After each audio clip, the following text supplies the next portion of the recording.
combat veteran, former radio host, now living in the present time of podcasts only. Bryan Suits joins us. Bryan, welcome back to the program.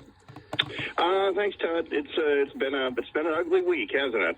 It has, and I know that you're going to talk about more about this on Dark Secret Place, which is your podcast, which has done so well. I understand you've got some exclusive news that people are going to feel really good about hearing. Well, I'm in contact with a couple veterans of 2nd Battalion, 1st Marines, 2-1 Marines. They were the element that lost 11. And if you include the corpsmen, 12 of the 13 dead last week. And the outrageous part is that one of the survivors is talking to a friend of mine via text, and I'll make this available on Twitter at Dark Secret Place. I have permission. And he indicated that he lost a friend. He has another friend in the hospital back in Germany. And this is just 4 days ago, so it was really raw. And he said they had such firm intelligence that a suicide bomb was coming that day.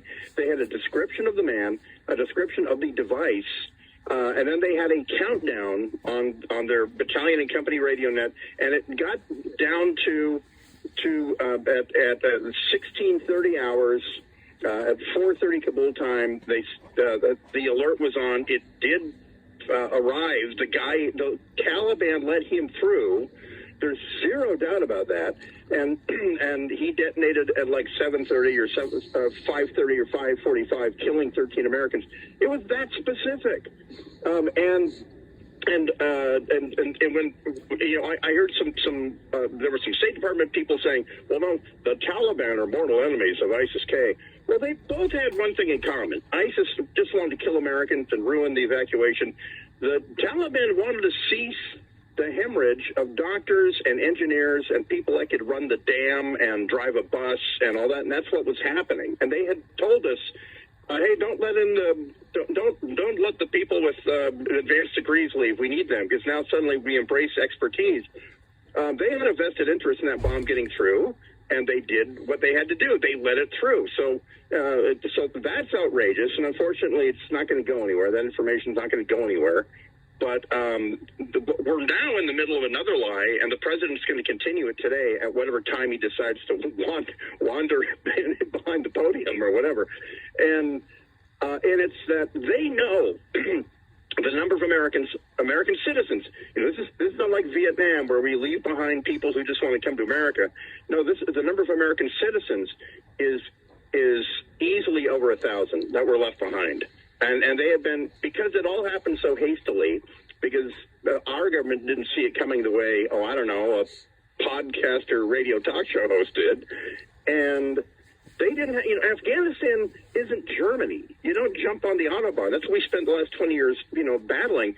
There were Americans literally walking the last 25 miles into Kabul. And then when they got there over the past 2 days, the Taliban would not let American citizens in because the American embassy said, airport's closed, it's too dangerous, can't come in. So this is a lie that, because now they're spinning it as, well, if they didn't come to the airport, it means they chose to be there. And really? I'm sure they would write an op-ed to the New York Times if they had access, but they're a little busy trying to stay alive. No, we knowingly left behind American citizens. It's a breathtaking act of arrogance and negligence, and in my judgment, it's so very, very clear that the people who run Joe Biden don't particularly care, well, A, about this country, B, about those people, C, about that demented, fragile old man, this figurehead. They don't care about him. They get to hang this around his neck. I wanted to ask you, Bryan Suits is with us. Dark Secret Place is the podcast. It's worth paying for. Bryan, you weren't there for this, but what would it feel like for people who put their lives at risk to protect Americans to be pushed onto an airplane when you guys knew, your folks knew there were Americans walking to get there? What does that feel like as someone who has pledged to protect Americans, that you are flying away knowing they're watching the last C-17 leave? that would leave a mark for the rest of my life. It makes me understand Vietnam veterans a lot more, seeing the North Vietnamese Army roll into the U.S. Embassy and people ditching helicopters with their families, to leave the country. But these are Americans, and I mean, I got to say, I never served in Afghanistan, but for those of us who served in Iraq, at least after we left. After Obama left, he came back and pulled their feet out of the fire when ISIS was nearly overrunning Baghdad, and so Iraq still, limps along as a functioning democracy. It hasn't been overrun by Iranian fundamentalists or ISIS. It seems to have weathered that storm and sort of earned its own independence. So that's great. But in our case, for my battalion, the Washington Army Guard, our three top interpreters from the Charlie Company of one of the 161 Infantry, we got them out, and we knew what was going to happen. They wanted to get out, and with the amazing assistance of former Congressman and Sheriff Dave Reichert, we called him. We spelled out the deal. That their immigrant, the refugee visa immigrants were delayed because they had contact with terrorists, meaning they had interrogated terrorists, and so he stepped in. He got them here in the U.S. All three of them are absolutely flourishing. Their kids are U.S. citizens. Two of them are pharmacists. They have phenomenal lives. So so we can sleep at night. I don't know what it would be like to have people that saved my life asking me. Save my life now, and I couldn't do anything. That's the bottom line. I don't know where I would ever put that frustration. And there is a colleague of yours, a brother in arms, who has made a video. He had been a lieutenant colonel, has been relieved of duty. You may have seen this video where he made a video saying, "I demand accountability from my higher-ups, and here's what you allowed to happen." If you've not seen that video, I'd love to have your comments on it. I mean, if you have seen it. If not, I encourage you to watch it. Yeah, I have seen Lieutenant Colonel Scheller. Yeah, I kind of wish he had resigned and then done the video, because he knew that was his last act, doing that in uniform and putting it on Facebook. And the words he has since sort of gone a bit off the rails on LinkedIn and some other stuff. But what he says in that video is absolutely correct. We're sitting here looking at the top man in uniform, Chairman of the Joint Chiefs of Staff, Mark Milley, obfuscating and in some cases flat out lying about a better way to have effected this evacuation.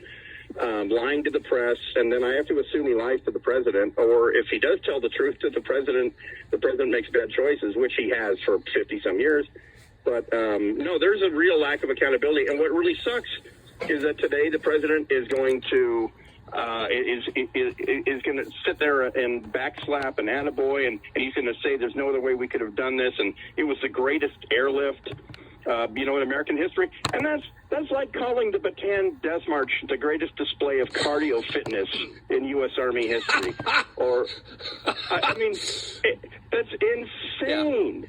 Well, I would say this. David Arsani of the National Review, David Arsani, yesterday said it's like calling the Titanic the greatest display of lifeboat rescue technology or something. It's insane to try to paint this anything but the disaster. It is, and it's ongoing. Well, as this frail, forgetful figurehead made clear to the Gold Star families on the runway when he wasn't staring at his watch, he knows what it's like to lose a son. Beau Biden, is that persuasive to you? Beau, who died of cancer, was the same thing as being killed in a combat zone where the Americans knew the suicide bombing was coming, or is that dissimilar? It's not even the losing a son part. I get, and I pray I never lose a child, and the whole thing.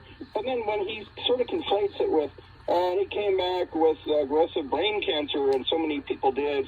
Beau never left the green zone. Lieutenant Colonel Biden wasn't like at the edge of a burn pit. He was there for 6 months. It's extraordinarily unlikely that Beau's death, though lamentable and sad to any family, has anything to do with his uniform service, and it's frankly a little off-putting to hear Biden throw it in at the drop of a hat any time he has to discuss something morose.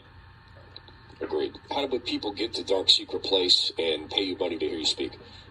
Go to thedarksecretplace.com and you can get on board the team for the big win, and we're having a lot of fun. And it's funny, without even understanding it, I've sort of created a community that can't be canceled, can't be boycotted, nothing. A Chinese billionaire with links to Chinese espionage doesn't own it. It's a private community, and I post, we interact, I put up 3 or 4 episodes per day. I kind of run it like an ongoing radio show. There it is. Bryan Suits, thedarksecretplace.com. Thank you, Brian. Todd Herman Show will continue. You want your religious objection to the COVID? Next.